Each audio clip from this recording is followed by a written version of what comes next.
बिस्मिल्लाहिर्रहमानिर्रहीम। अस्सलाम वालेकुम स्टूडेंट्स। आज जो हम टॉपिक पढ़ने वाले हैं वो है फोटोसेंसिस। इसमें सबसे पहले उन्होंने आपको ओवरऑल मैकेनिज्म बताया हुआ है कि फोटोसेंसिस में एक्चुअली हो क्या रहा है, और उसके बाद हम उस मैकेनिज्म की जो डिटेल है वो बाद में देख लेंगे।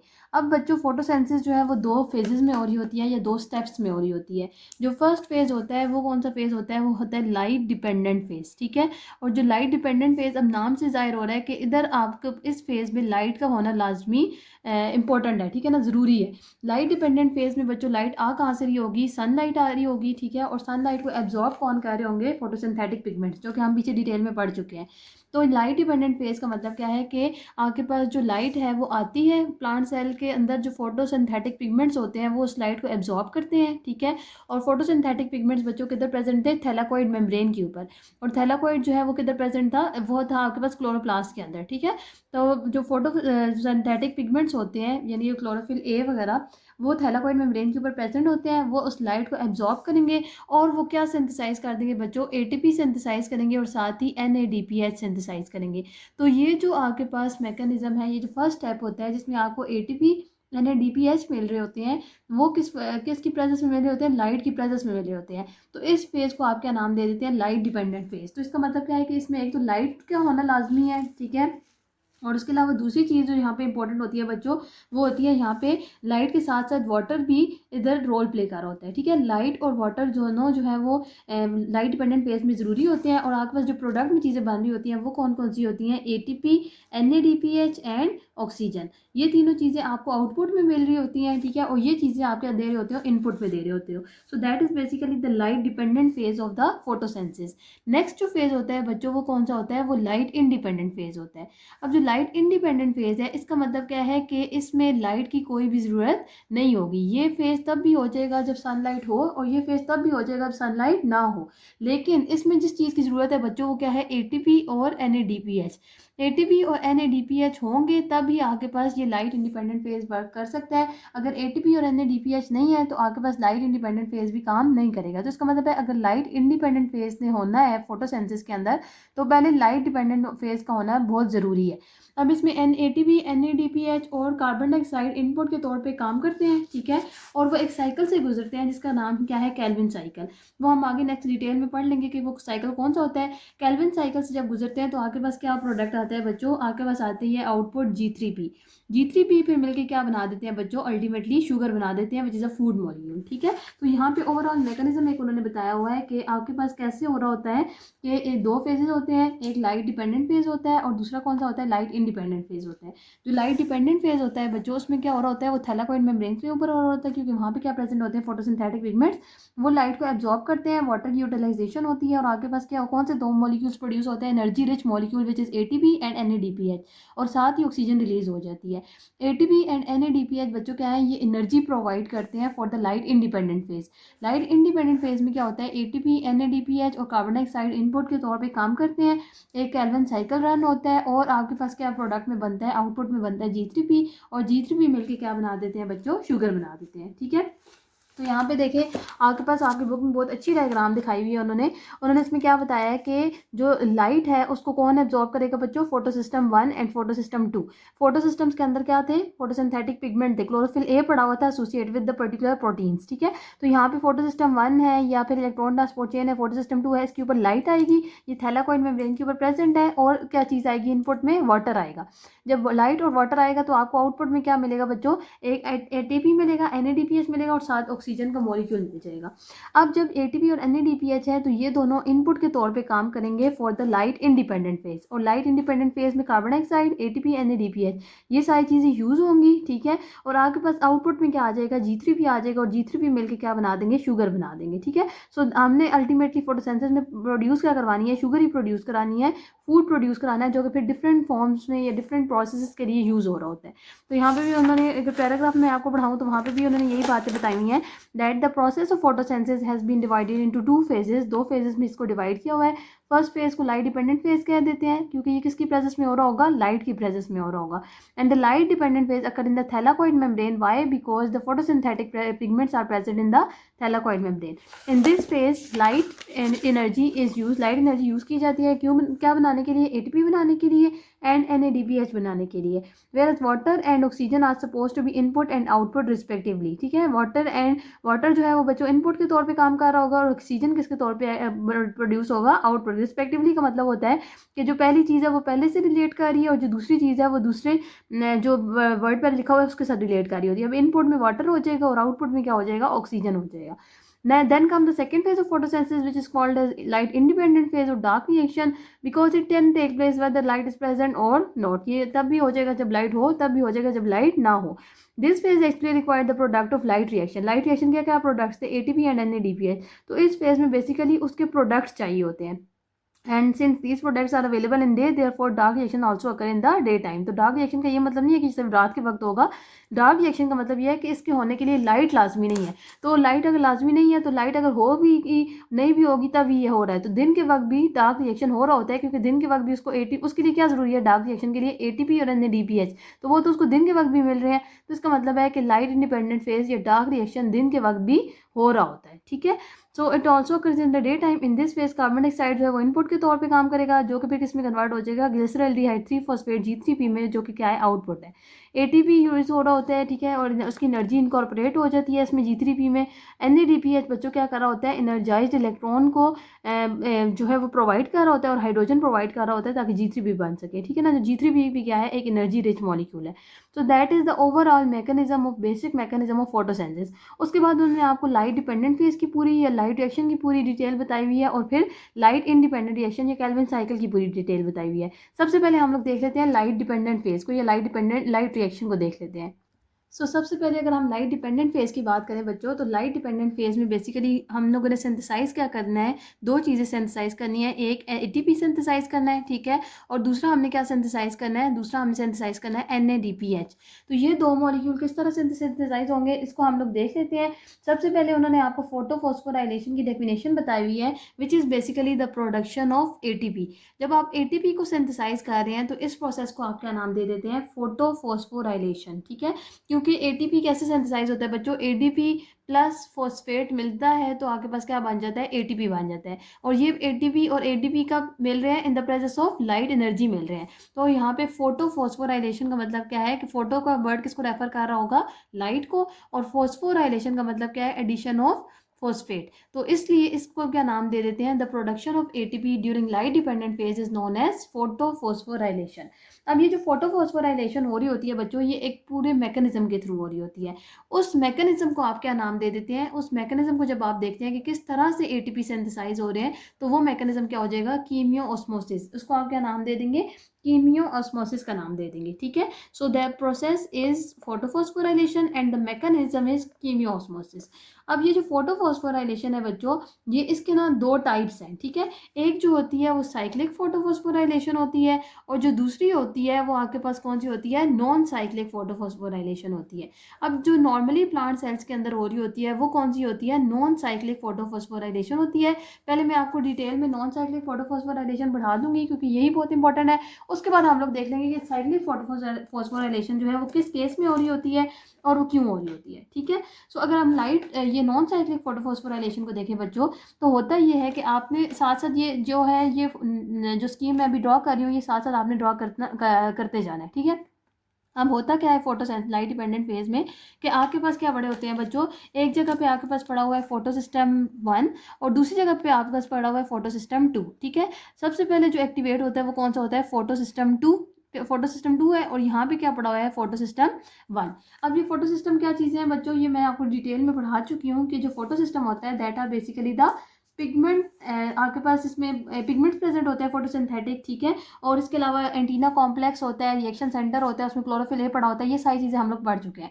और दो फोटो सिस्टम थे, एक फोटो सिस्टम 2 था और एक फोटो सिस्टम 1 था. ठीक है, ये भी हम लोग देख चुके थे. जो आपके पास फोटो सिस्टम 1 होता है उसमें कौन सी वेवलेंथ एब्जॉर्ब हो रही होती है फोटो सिस्टम 1 में 680 हो रही होती है, 700 हो रही होती है, और जो फोटो सिस्टम 2 होता है बच्चों उसमें कौन सी हो रही होती है, 680 हो रही होती है। ठीक है ना, 680 की जो वेवलेंथ होती है लाइट की वो इसको एब्जॉर्ब कर रहा होता है, और फोटो सिस्टम 1 कितने वेवलेंथ को एब्जॉर्ब कर रहा होता है, 700 नैनोमीटर को।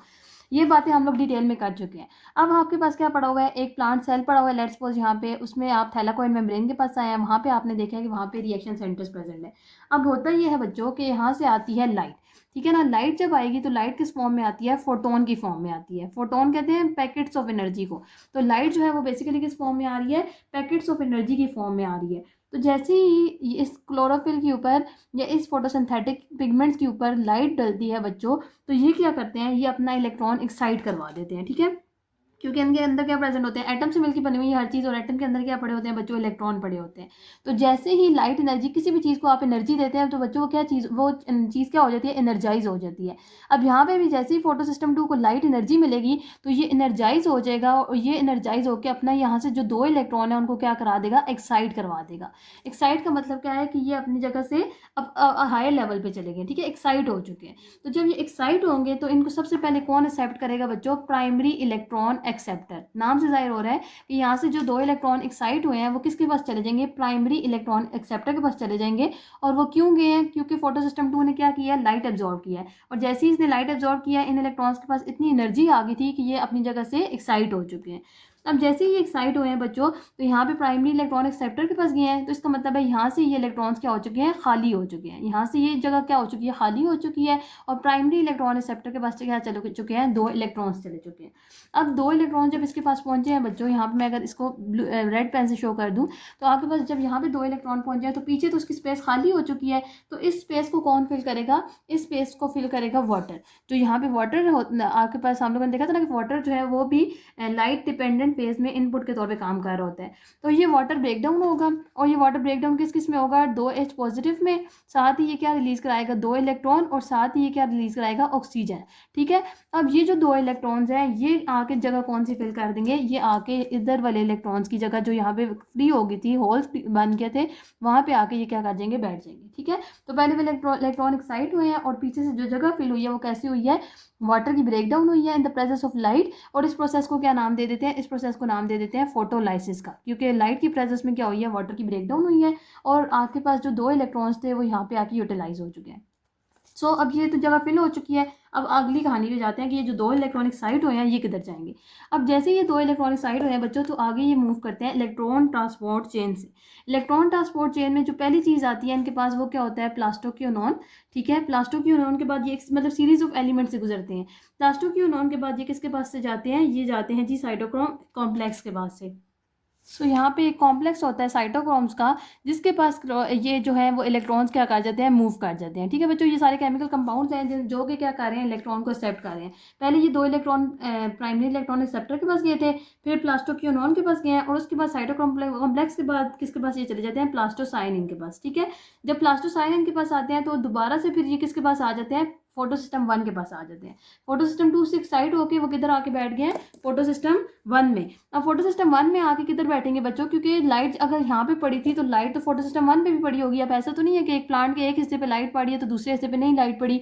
तो जब फोटो सिस्टम 2 पे पड़ी थी तो वहाँ पे क्या हुआ था, इलेक्ट्रॉन एक्साइट हुए थे। तो फोटो सिस्टम 1 पे भी जब लाइट पड़ेगी तो यहाँ पे भी क्या होगा, इलेक्ट्रॉन एक्साइट कर देंगे। तो इनके जो इलेक्ट्रॉन होंगे वो ऑलरेडी किसके पास चले गए होंगे बच्चों, वो चले गए होंगे अपने प्राइमरी इलेक्ट्रॉन एक्सेप्टर के पास। ठीक है, तो आपको सारी बात समझ आ रही है कि वहाँ पे भी इलेक्ट्रॉन एक्साइट हुए थे तो वो प्राइमरी इलेक्ट्रॉन एक्सेप्टर के पास गए थे, और यहाँ पे भी जब लाइट पड़ी है तो इनके भी इलेक्ट्रॉन क्या हुए, एक्साइट हुए हैं, और वो किसके पास चले गए हैं, प्राइमरी इलेक्ट्रॉन एक्सेप्टर के पास चले गए हैं। तो पीछे यहाँ पे भी होल बन चुका होगा। ऑब्वियसली यहाँ पे जब इलेक्ट्रॉन उठ के एक्साइट हो चुके हैं तो इधर जो होल है वो कौन फिल करेगा बच्चों, यहाँ से जो मूव करता हुआ इलेक्ट्रॉन आ रहा था वो आके क्या करेगा, इस जगह को फिल कर देगा। ठीक है, ये 2 इलेक्ट्रॉन जो पीछे से आ रहे थे इन सारी सीरीज से गुजरते हैं तो वो आगे क्या कर देंगे, इधर बैठ जाएंगे। अब ये वाली स्पेस भी फिल हो चुकी है और ये वाली स्पेस भी फिल हो चुकी है। अब ये जो 2 इलेक्ट्रॉन इस प्राइमरी इलेक्ट्रॉन रिसेप्टर के पास है बच्चों, तो ये फिर आगे किसके पास जाएंगे, ये जाएंगे फेराडॉक्सिन के पास, which is another chemical compound. Ferredoxin के पास बाद वो किसके पास जाएंगे, NADP रिडक्टेज के पास। NADP रिडक्टेज बच्चों क्या है, ये एक एंजाइम है जो कि क्या सिंथेसाइज करेगा, NADPH सिंथेसाइज करेगा। और ये कैसे सिंथेसाइज करेगा कि इसके पास हो गए NADP पॉजिटिव, साथ ही आपके पास 2 इलेक्ट्रॉन ऊपर से आए हैं जो, ठीक है, यहाँ से जो मूव करते हुए आए हैं, और साथ ही यहाँ पे जो 2 H पॉजिटिव हैं, ठीक है बच्चों। तो ये तीनों चीज़ें मिलके क्या बना देंगी, ये तीनों चीज़ें मिलके बना देंगे NADPH, ठीक है, which is the main, basically which is the main output. हमें जो चीज़ चाहिए थी वो NADPH ही चाहिए था ना। और वो NADPH कैसे बना है बच्चों, कि आपके पास यहाँ से जो है वो 2 इलेक्ट्रॉन्स आए हैं, वो पहले फेराडॉक्सिन से मूव किए हैं, उसके बाद फिर प्राइमरी इलेक्ट्रॉन रिसेप्टर से फेराडॉक्सिन के पास गए हैं, उसके बाद NADP रिडक्टेज के पास गए हैं, और फिर यहाँ पे आए हैं, और साथ ही NADP पॉजिटिव था आपके पास मॉलिक्यूल, 2 हाइड्रोजन वाटर की जो ब्रेकडाउन हुई थी वहाँ से लिए हैं उसने, उसने क्या बना दिया है, NADPH बना दिया है, ठीक है बच्चों। सो एक तो जो मॉलिक्यूल था NADP, ये जो आपके पास लाइट डिपेंडेंट फेज का, वो आपके पास आउटपुट में आ चुका है। अब ये ATP कहाँ से सिंथेसाइज होगा बच्चों, ATP सिंथेसाइज होगा जब इलेक्ट्रॉन मूव कर रहा होता है, किधर से, इलेक्ट्रॉन ट्रांसपोर्ट चेन से। जब इलेक्ट्रॉन ट्रांसपोर्ट चेन से इलेक्ट्रॉन मूव कर रहा होता है, तो उस वक्त जो आपके पास प्रोडक्ट बन रहा होता है उसको आप क्या नाम दे देते हैं, वो ATP का मॉलिक्यूल होता है, ठीक है। अब ये ATP का मॉलिक्यूल बनेगा कैसे, इस प्रोसेस को आप नाम दे देते हैं कीमियो ऑस्मोसिस का। वही हम लोग देख लेंगे कि ये जो मैकेनिज्म हुआ है ATP की सिंथेसिस का वो किस तरह से होता है। तो कीमियो ऑस्मोसिस भी हम लोग डिटेल से पढ़ लेंगे, लेकिन अभी जो आपके पास ये ओवरऑल मैकेनिज्म था लाइट डिपेंडेंट फेज का, जिसमें एक मॉलिक्यूल आपके पास ATP आ रहा होता है, और जो दूसरा मॉलिक्यूल होता है बच्चों वो कौन सा होता है, NADPH। और यहाँ पे आपके पास क्या बन रहा है, ये Z टाइप बन रहा है ना इस तरह से, तो इसलिए इसको क्या नाम दे देते हैं, Z स्कीम का भी नाम दे देते हैं, ठीक है बच्चों। सो आपको ये Z स्कीम बहुत इंपॉर्टेंट है, ये आपको ड्रॉ करनी आनी चाहिए, ये आपको समझ आनी चाहिए कि बेसिकली हुआ क्या हुआ है। अब उसके बाद हम लोग देख लेते हैं कीमियो ऑस्मोसिस को, कि जब इलेक्ट्रॉन ट्रांसपोर्ट चेन से मूव कर रहे हैं तो आपके पास ATP कैसे सिंथेसाइज हो रहा है, क्योंकि NADPH का तो पता चल चुका है कि वो किस तरह से सिंथेसाइज हुआ है। एक NADP रिडक्टेज एंजाइम था जिसने NADP पॉजिटिव को कन्वर्ट कर दिया, किसमें, NADPH में कन्वर्ट कर दिया, ठीक है। अब ये ATP कैसे सिंथेसाइज हो रहा है, इसके लिए जो प्रोसेस हमें पढ़ना पड़ेगा वो क्या है, कीमियो ऑस्मोसिस। सो अब कीमियो ऑस्मोसिस में हम देखेंगे बच्चों कि जब इलेक्ट्रॉन ट्रांसपोर्ट चेन से मूव कर रहा होता है तो कैसे हमारे पास ATP सिंथेसाइज हो रहा होता है। सो बेसिकली होता ये है कि प्राइमरी इलेक्ट्रॉन रिसेप्टर के बाद, जब प्राइमरी इलेक्ट्रॉन रिसेप्टर, इसमें बेसिकली हम लोगों ने इलेक्ट्रॉन को मूव कहाँ से कराना है, फोटो सिस्टम 2 से इलेक्ट्रॉन मूव कर रहा होता है किसके पास, फोटो सिस्टम 1 के पास। ऐसे ही है ना, यहाँ पे हम लोगों ने पीछे जो देखा था, मैंने आपको ग्राफ ड्रॉ किया था, ये फोटो सिस्टम 2 है बच्चों, और यहाँ पे क्या है, फोटो सिस्टम 1 है। इसके दौरान आपके पास क्या आती है, एक इलेक्ट्रॉन ट्रांसपोर्ट चेन आती है। तो इस इलेक्ट्रॉन ट्रांसपोर्ट चेन से पास होते हुए कैसे ATP सिंथेसाइज हो रही होती है, उस मैकेनिज्म को जब हम देखेंगे तो that is basically the chemiosmosis. अब जो प्राइमरी इलेक्ट्रॉन रिसेप्टर के पास आया था, जब वो प्राइमरी इलेक्ट्रॉन रिसेप्टर के पास आता है बच्चों, तो उसके बाद वो किसके पास जाता है, उसके बाद जाता है वो प्लास्टोक्विनोन के साथ, ठीक है। प्लास्टोक्विनोन एक केमिकल कंपाउंड है जो कि इस इलेक्ट्रॉन को प्राइमरी इलेक्ट्रॉन रिसेप्टर से क्या करता है, एक्सेप्ट करता है। जब प्लास्टोक्विनोन के पास आ गया तो प्लास्टोक्विनोन आगे उसको किसके पास भेज दिया, उसने किसके पास भेज दिया था, साइटोक्रोम कॉम्प्लेक्स के पास, ठीक है ना। कॉम्प्लेक्स का मतलब क्या है कि ये 2 साइटोक्रोम से मिलकर बना होगा, और वो कौन कौन से हैं, एक जो है वो साइटोक्रोम B6 है, और जो दूसरा साइटोक्रोम है वो क्या है, साइटोक्रोम F। तो ये जो है ये इसके पास क्या आ जाते हैं, इलेक्ट्रॉन आ जाते हैं। अब जैसे ही ये इलेक्ट्रॉन आते हैं बच्चों, तो इस साइटोक्रोम कॉम्प्लेक्स ने फिर आगे उसको किसके पास भेजना होता है, प्लास्टोसाइनिन के पास, ठीक है। अब प्लास्टोसाइनिन के पास जाएगा, और प्लास्टोसाइनिन के पास के बाद किधर चला जाएगा, वो फोटो सिस्टम 2 में, फोटो सिस्टम 1 में सॉरी। तो ये सारी आपके पास क्या होगी है, ये तो सारी बेसिक वो बात होगी है जो हम लोगों ने पीछे देखी थी। लेकिन अब इसमें ATP सिंथेसाइज कैसे होता है, सो इसमें ATP इस तरह से सिंथेसाइज होता है बच्चों कि जैसे ही साइटोक्रोम कॉम्प्लेक्स के पास इलेक्ट्रॉन आता है, तो ये जो साइटोक्रोम कॉम्प्लेक्स होता है ये ना सिर्फ इलेक्ट्रॉन को अपने पास कैरी करता है, ये इलेक्ट्रॉन को आगे मूव कर रहा होता है, बल्कि ये साथ ही साथ क्या कर रहा होता है, ये प्रोटॉन को पंप भी करवा रहा होता है। प्रोटॉन को पंप कराने का मतलब क्या है कि बाहर यहाँ पे पड़े होते हैं बच्चों स्ट्रोमा के ऊपर, ये यहाँ पे लेट्स सपोज ये स्ट्रोमा है और यहाँ पे क्या है, ये क्लोरोप्लास्ट का स्ट्रोमा है, और यहाँ पे क्या है, थैलाकोइड ल्यूमेन है। क्योंकि हम लोगों ने क्या देखा था कि ये जो फोटो सिस्टम वगैरह ये किधर पड़े हुए हैं, थैलाकोइड मेम्ब्रेन में पड़े हुए हैं ना, ठीक है। तो यहाँ पे अंदर क्या आ गया, थैलाकोइड ल्यूमेन आ गए। अब यहाँ पे क्या पड़े होते हैं बच्चों, प्रोटॉन्स पड़े हुए हैं, ठीक है। यहाँ पे प्रोटॉन्स पड़े हुए हैं, ये सारे क्या है, प्रोटॉन्स है। अब जैसे ही साइटोक्रोम कॉम्प्लेक्स के पास इलेक्ट्रॉन आता है, तो साइटोक्रोम कॉम्प्लेक्स क्या करता है, इन इलेक्ट्रॉन को, जैसे इलेक्ट्रॉन के पास क्या है, एनर्जी है ना, वो मूव कर रहा है, तो इसका मतलब है उसके पास एनर्जी है। तो ये उसकी एनर्जी को यूटिलाइज करता है, और यूटिलाइज किस में करता है कि वो इस प्रोटॉन को क्या करता है, स्ट्रोमा से उठा के ल्यूमेन के अंदर भेजता रहता है, ठीक है। तो बाहर जितने भी प्रोटॉन्स थे वो क्या हो जाते हैं, थोड़ी देर बाद वो अंदर आ जाते हैं, उनकी कंसंट्रेशन अंदर क्या करने लग पड़ती है, राइज करने लग पड़ती है, ठीक है। और ये कैसे होता है बच्चों कि ये साइटोक्रोम क्या कर रहा है, उस इलेक्ट्रॉन की एनर्जी यूटिलाइज कर रहा है जो कि इसके अंदर से पास आउट हो रहा है। यहाँ से इलेक्ट्रॉन निकल रहे थे ना, सारे इलेक्ट्रॉन आगे जा रहे थे, आगे जा रहे थे। तो इस साइटोक्रोम कॉम्प्लेक्स से जब वो पास करता है तो ये साइटोक्रोम कॉम्प्लेक्स उस इलेक्ट्रॉन की एनर्जी को लेता है और उस एनर्जी को यूटिलाइज कहाँ करता है कि यहाँ से ल्यूमेन से जो स्ट्रोमा होता है उससे प्रोटॉन को उठाता है और उसको किधर फेंक देता है, थैलाकोइड की इनर स्पेस में बिठा देता है। अब जब से प्रोटॉन अंदर आ चुके हैं, तो जैसे ही ये प्रोटॉन अंदर आते हैं बच्चों, तो उसके ये जब देखता है तो एक एंजाइम जो है वो जाग पड़ता है। उस एंजाइम का क्या नाम है, उस एंजाइम का नाम है एटीपी सिंथेज। अब यहाँ पे पढ़ा होता है जी एटीपी सिंथेज। एटीपी सिंथेज देखता है कि ये जो साइटोक्रोम है उसने क्या किया है कि उसने सारे के सारे प्रोटॉन्स को उठा के ल्यूमेन में फेंक दिया है। तो जब वो ये देखता है तो ये क्या करता है, ये जाग जाता है, ठीक है ना, ये उठ जाता है। ये पहले सोया होता है, जैसे ही प्रोटॉन्स अंदर आते हैं तो एटीपी सिंथेज जाग जाता है। अब जब ये जागेगा तो ये क्या करेगा, ये यहाँ से सारे प्रोटॉन उठा के इधर भेजेगा, बाहर की तरफ भेजेगा। वो कहेगा तुम लोग गलत आ गए हो, तो ये प्रोटॉन जो है ये क्या हो गया जी, वापस बाहर जा रहे हैं। तो जब ये हायर कंसंट्रेशन से लोअर कंसंट्रेशन की तरफ जाएंगे बच्चों, तो ये क्या करेगा, एटीपी सिंथेज ना सिर्फ इस एटीपी को प्रोटॉन को बाहर भेज रहा होगा, तो प्रोटॉन एनर्जी लेके अंदर आए थे ना, तो अब इसकी एनर्जी को ये क्या करेगा, वापस ले देगा और क्या सिंथेसाइज कर देगा कि एडीपी के अंदर फॉस्फेट मॉलिक्यूल को ऐड करेगा। तो जब एडीपी के अंदर फॉस्फेट मॉलिक्यूल को ऐड कराएगा बच्चों, तो क्या बन जाएगा, एटीपी। यह मैंने आपको जो बायोलॉजिकल मॉलिक्यूल्स थे उसमें पढ़ाया था कि किस तरह से एटीपी की सिंथेसिस हो रही होती है। तो एटीपी एडिनोसिन डाइफॉस्फेट के अंदर जब एक और फॉस्फेट ऐड हो जाता है तो वो क्या बना देते हैं, एडिनोसिन ट्राइफॉस्फेट। और ये कौन बनाता है, ये एटीपी सिंथेज एंजाइम होता है जो कि एडीपी और एटीपी फॉस्फेट को मिलाता है। और कैसे मिलाता है, क्योंकि ये जो प्रोटॉन को जब ये वापस भेज रहा होता है तो उसके पास एनर्जी आती है और आपके पास वो एनर्जी किस में यूटिलाइज करता है, एटीपी की को सिंथेसाइज करने में यूज कर देते हैं। और इस प्रोसेस को आप क्या नाम दे देते हैं, इस प्रोसेस को आप नाम दे देते हैं कीमियो ऑस्मोसिस। अब ये जो बच्चों ये जो एटीपी यूटिलाइज बना है ना अभी, ये फिर आगे किस लिए यूज होगा, ये लाइट इंडिपेंडेंट फेज में यूज होगा, केल्विन साइकिल में यूज होगा। और वहां पे ये क्या प्रोवाइड कर रहा होगा, एनर्जी प्रोवाइड कर रहा होगा for the formation of sugar. अब वो जो इलेक्ट्रॉन यहाँ से साइटोक्रोम कॉम्प्लेक्स के अंदर से मूव किया था बच्चों, वो पहले क्या था, उसके अंदर फुल ऑफ एनर्जी थी, लेकिन साइटोक्रोम कॉम्प्लेक्स ने क्या किया, उसकी सारी की सारी एनर्जी को अपने अंदर एब्जॉर्ब कर लिया, ठीक है ना। तो वो बेचारा फिर आगे जाके सब प्लास्टोसाइनिन के पास जाता है और प्लास्टोसाइनिन के बाद अब उसके पास तो एनर्जी रही ही नहीं है। तो जब एनर्जी नहीं रही तो वो जाके किसके अंदर बैठ जाता है, फोटोसिस्टम 1 के अंदर जाके बैठ जाता है, जो कि हम लोगों ने पीछे जी स्कीम में देखा था कि जो फोटोसिस्टम 1 के इलेक्ट्रॉनिक साइट हुए थे तो पीछे से आगे फिल कौन करेगा उसकी जगह को, ये पीछे से जो इलेक्ट्रॉन आ रहे थे। So that is all about the chemiosmosis. अब मैं हर एक स्टेप बच्चों आपको बुक से पढ़ाती हूँ ताकि आपको जो डायग्राम्स हैं वो भी क्लियर हो जाए और जितना मेरी मैकेनिज्म है वो भी क्लियर हो जाए। सो यहाँ पे अगर देखें लाइट डिपेंडेंट फेज और light reaction, it involves the absorption of light by the photosystem. Photosystem अपने अंदर लाइट को एब्जॉर्ब करते हैं। वहाँ पे जो फोटोसिस्टम के इलेक्ट्रॉन्स होते हैं वो एक्साइट होते हैं, एक्साइट होकर वो किधर से पास करते हैं, इलेक्ट्रॉन ट्रांसपोर्ट चेन से, जिसके थ्रू क्या होता है, कीमियो ऑस्मोटिक सेंसेस ऑफ एटीपी होती है, ठीक है, जो मैंने आपको पढ़ाया कीमियो ऑस्मोसिस होती है। और इसके अलावा NADP पॉजिटिव रिड्यूस हो जाते हैं to NADPH। So final outcome में आपको क्या मिलता है, ATP और NADPH। The flow of excited electron through electron transport chain during light reaction is of two different types. एक जो है वो ये जो आपके पास इलेक्ट्रॉन ट्रांसपोर्ट चेन जो यहाँ से इलेक्ट्रॉन इसमें से पास कर रहे हैं बच्चों, वो दो तरह से पास करते हैं। एक तो नॉन साइक्लिक होता है और दूसरा साइक्लिक वे होता है। अभी मैंने सिर्फ आपको नॉन साइक्लिक पढ़ाया है, साइक्लिक हम बाद में देख लेंगे।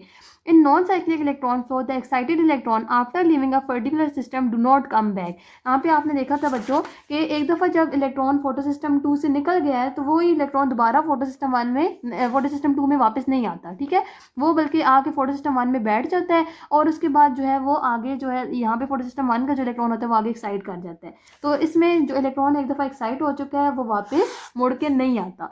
And on the other hand in cyclic electron flow the excited electron after living a particular system finally come back to their photosystem again. लेकिन अगर वही साइक्लिक हो रही होगी तो उसमें जो इलेक्ट्रॉन एक्साइट हुआ होगा वो दोबारा से उसी फोटोसिस्टम में वापस आ सकता है।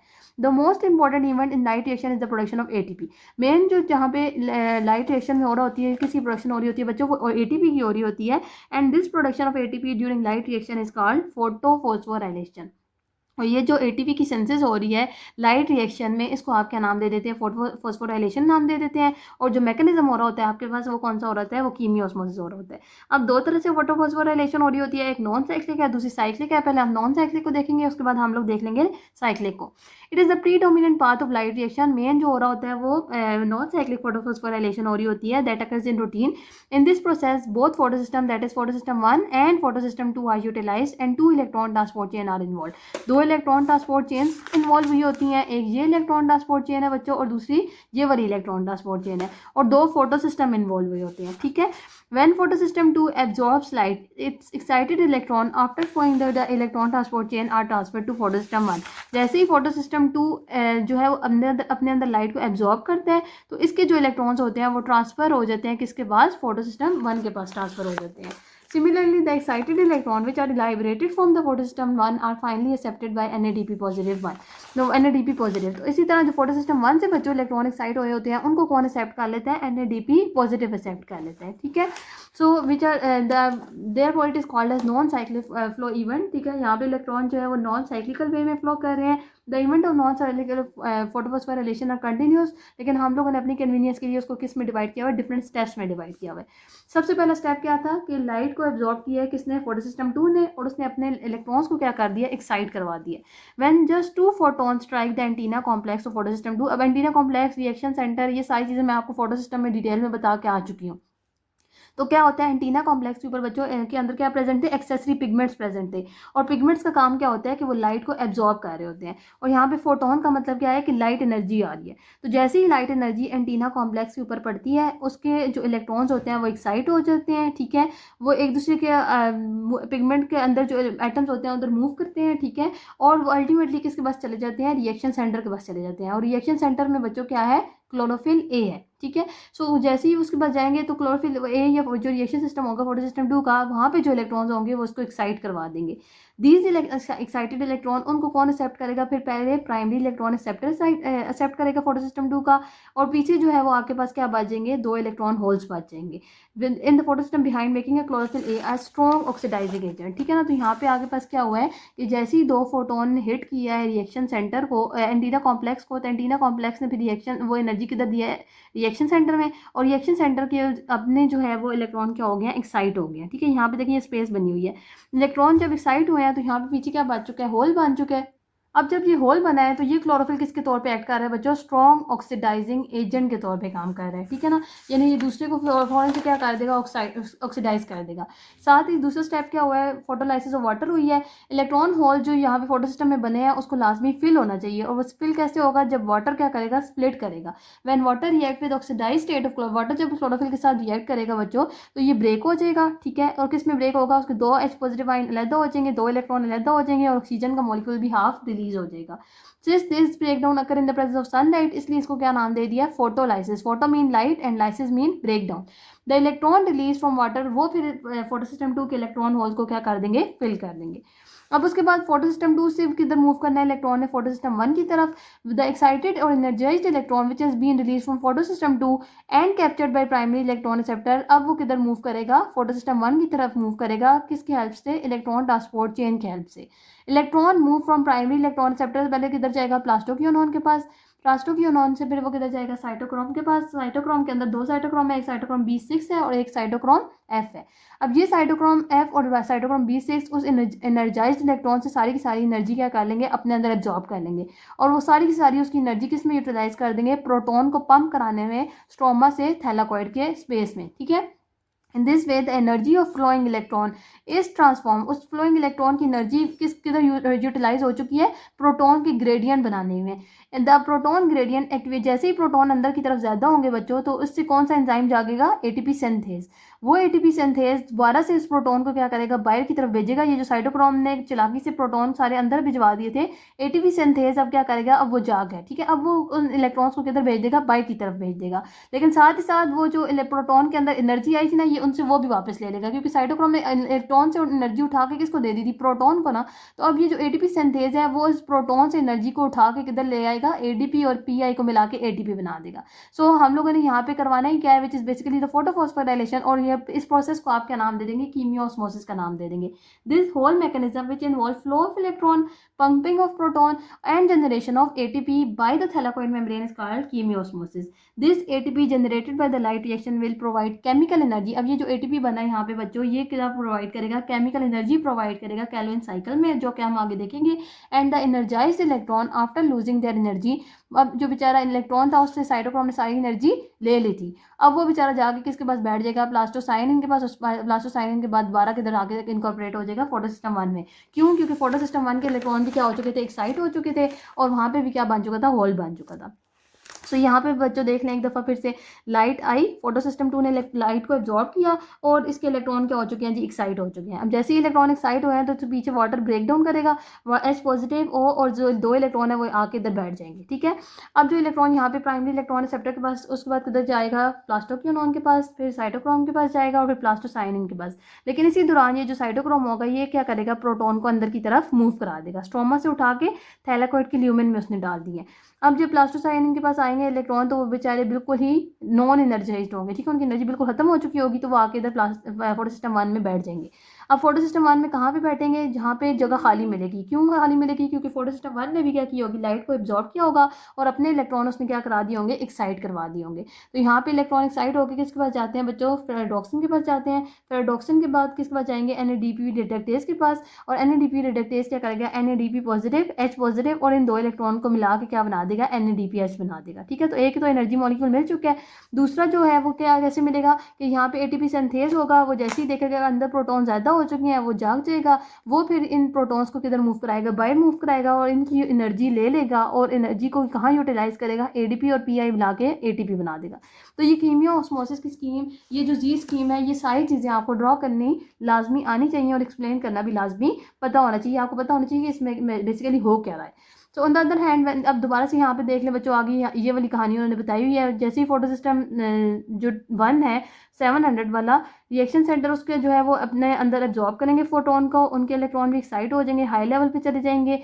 Photosystem P700 molecule passes these electron to, वहाँ पे भी प्राइमरी इलेक्ट्रॉन रिसेप्टर फोटोसिस्टम 1 का जो होगा वो उन इलेक्ट्रॉन को एक्सेप्ट करेगा, पीछे से इलेक्ट्रॉन होल्स बन जाएंगे और इन इलेक्ट्रॉन होल्स को कौन फिल करेगा, वो इलेक्ट्रॉन जो कि P680 से आ रहे थे, ठीक है ना, यहाँ से आके वो इधर आके बैठ जाएंगे। उसके बाद जो इलेक्ट्रॉन फ्लो है वो कहाँ से, फोटोसिस्टम 1 से किधर जाएंगे बच्चों, NADP पॉजिटिव के पास जाएंगे, और जब NADP पॉजिटिव के पास जाएंगे तो NADP रिडक्टेज उसको क्या करेगा, चेंज करवा देगा to NADPH, and the electron from FAD to ferredoxin to NADP positive, NADP positive combine with electron hydrogen ion और वो क्या बना देगा, NADPH बना देगा। तो NADPH भी आपके पास आ चुकी है, ATP भी आ चुके हैं, और ये दोनों फिर आगे किधर यूज़ हो रहे होंगे, केल्विन साइकिल में यूज़ हो रहे होंगे ताकि सिंथेसाइज करी जा सके क्या, sugar. The path of electron transport through the two photosystem during non cyclic photophosphorylation is called ji scheme. Non cyclic photophosphorylation में बच्चों इलेक्ट्रॉन जो है वो ट्रांसपोर्ट हो रहा होता है फोटोसिस्टम 2 से फोटोसिस्टम 1 की तरफ, तो इसको आप क्या नाम दे देते हैं, जी स्कीम का नाम दे देते हैं, ये नॉन साइक्लिक फोटोफॉस्फोराइलेशन का नाम दे देते हैं, जो कि अभी हम लोगों ने यहाँ पे पढ़ी है। जो दूसरी टाइप है बच्चों वो क्या है, साइक्लिक फोटोफॉस्फोराइलेशन। अब साइक्लिक फोटोफॉस्फोराइलेशन कब हो रही होती है, साइक्लिक फोटोफॉस्फोराइलेशन उस कंडीशन में हो रही होती है बच्चों जब आपके पास NADPH जो है वो बहुत ज़्यादा प्रोड्यूस हो चुके हैं और ATP की कंसंट्रेशन इतनी ज़्यादा नहीं है। तो जब ATP कम है और NADPH बहुत ज़्यादा है तो नॉन साइक्लिक से शिफ्ट आ जाता है किसकी तरफ, साइक्लिक फोटोफॉस्फोराइलेशन की तरफ शिफ्ट आ जाता है। इसका क्या मतलब है, कंडीशन क्या होनी चाहिए, NADPH बहुत ज़्यादा है और ATP क्या है, डेफिसिट है, डेफिसिट का मतलब है कम है, तो शिफ्ट आ जाता है temporarily from non cyclic to cyclic electron flow until ATP supply catches up the demand. तब तक जब तक ATP भी उतने जितने आपको चाहिए तब तक मिल ना जाए तब तक जो है वो क्या होती रहती है, साइक्लिक फोटोफॉस्फोराइलेशन स्टार्ट हो जाती है। अब इसमें होता क्या है, in this mechanism only photosystem 1 is utilize, सिर्फ और सिर्फ फोटोसिस्टम 1 यूटिलाइज हो रहा होता है, फोटोसिस्टम 2 इसमें इन्वॉल्व नहीं होता। It absorbs energy in the form of photon, ये अपने अंदर एनर्जी को एब्जॉर्ब करते हैं। When energy reaches the reaction system centre of photosystem 1, electrons excite होते हैं, हाई एनर्जी लेवल पे चले जाते हैं। Such excited electron are first captured by, उसको पहले कौन एक्सेप्ट करेगा बच्चों, primary electron receptor. Primary electron receptor के बाद वो किधर जाता है, फेराडोक्सिन, और फेराडोक्सिन के बाद उसे किधर जाना था, NADP पॉजिटिव रिडक्टेज के पास। लेकिन वो इलेक्ट्रॉन NADP पॉजिटिव रिडक्टेज के पास नहीं जाता, बल्कि वो किसके पास चला जाता है, साइटोक्रोम कॉम्प्लेक्स के पास।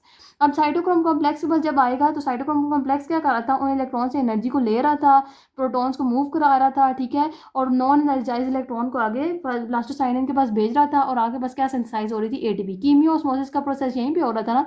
तो बेसिकली यहाँ पे भी आके बस आपने ये करवाया है, क्यों है, जब ATP कम थे। तो अब हमने क्या करना है, ATP सिंथेसाइज करने हैं। तो उस केस में आगे जाने के बजाय ये इलेक्ट्रॉन किधर मूव करने लग पड़ता है, पीछे मूव करने लग पड़ता है। एक साइक्लिक फ्लो में इलेक्ट्रॉन तब तक मूव करता रहता है जब तक उसकी ATP की जो डिमांड है वो पूरी ना हो जाए, ठीक है। सो ये सिंपल सी बात है, अगर आपके पास जो है वो ATP कम है तो इलेक्ट्रॉन फोटोसिस्टम 1 के एक्साइट होंगे, एक्साइट होके वो किसके पास जाएंगे, प्राइमरी इलेक्ट्रॉन रिसेप्टर के पास, फेराडोक्सिन, और फेराडोक्सिन के बाद फिर NADP पॉजिटिव रिडक्टेज के पास नहीं जाएंगे, क्योंकि अभी हमें NADPH नहीं चाहिए, हमें क्या चाहिए, ATP चाहिए। तो वो साइटोक्रोम कॉम्प्लेक्स के पास चले जाएंगे, और cytochrome complex through chemiosmosis क्या प्रोड्यूस करने लग पड़ेगा, ATP प्रोड्यूस करने लग पड़ेगा। So such excited electron are first captured by primary electron receptor of photosystem 1, then they move through an electron transport chain containing ferredoxin, cytochrome B6F complex and plastocyanin. When electron are passed from this complex and ATP is generated by chemiosmosis, जो कि मैं आपको detail में बता चुकी हूँ कि किस तरह से वहाँ पे ATP सिंथेसाइज हो रहे होते हैं। Finally the electron and the electron after losing energy वो किधर रिटर्न बैक करेगा बच्चों, 700 के पास वापस आएगा ऑफ फोटोसिस्टम 1, और वहाँ पे अब आपके पास इसमें क्या होता है, कोई भी NADPH की प्रोडक्शन नहीं होती, कोई फोटोलाइसिस ऑफ वाटर नहीं हो रहा, और कोई भी ऑक्सीजन रिलीज नहीं हो रही होती, क्योंकि इलेक्ट्रॉन सिर्फ और सिर्फ इधर मूव कर रहा है, और इधर सिर्फ और सिर्फ क्या सिंथेसाइज होगी, ATP सिंथेसाइज होगी। सो इसलिए इसको आप क्या नाम दे देते हैं, साइक्लिक फोटोफॉस्फोराइलेशन का नाम दे देते हैं। मुझे उम्मीद है बच्चों आपको cyclic, non cyclic photophosphorylation, light dependent phase सारा समझ आ चुका होगा। नेक्स्ट जो वीडियो होगी उसमें हम लोग देखेंगे लाइट इंडिपेंडेंट फेज को। अगर आपकी कोई भी क्यूरी है तो आप मुझसे कमेंट सेक्शन में पूछ सकते हैं। Thank you so much. अल्लाह हाफिज़।